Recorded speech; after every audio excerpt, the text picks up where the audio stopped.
Hi, I'm Amy Adams, and under the last government I had the privilege of being the Justice Minister.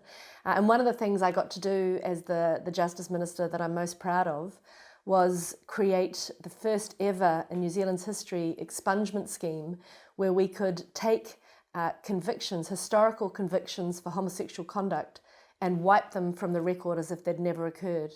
And as part of creating that law and introducing it to Parliament, I gave, on behalf of the government and people of New Zealand, an apology to the men who were unfairly traumatised and stigmatised over many years for just being who they are. When we look back through today's lens, there can be no question that it was so wrong to criminalise men for being who they are.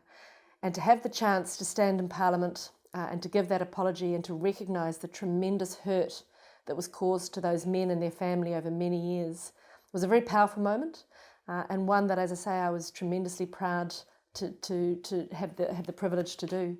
And of course the scheme we created is certainly a New Zealand first, if not a world first, in that it goes back, wipes those convictions from the record as if they never occurred. So for the first time, the men, or sometimes the descendants of the men affected, are able to know that they were not criminals, that they don't have to bear the stigma of being judged to be somehow wrong in the eyes of the law and in the eyes of society. I think it was a tremendous step forward. I think it was a powerful way of recognising the hurt, the damage, the horror and the stigma that those men and their families lived with for many years. And it's something that I'm incredibly proud of and will be very proud of long after I finish my time in Parliament. What was really powerful for me was to hear the stories of the men and their families, how much it had affected them, how much the apology meant to them. And actually one of the really special things was the way Parliament came together.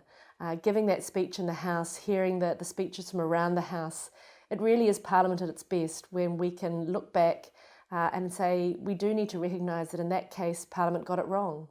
And that was Parliament acting to do what it could do to undo those wrongs and to right the wrong.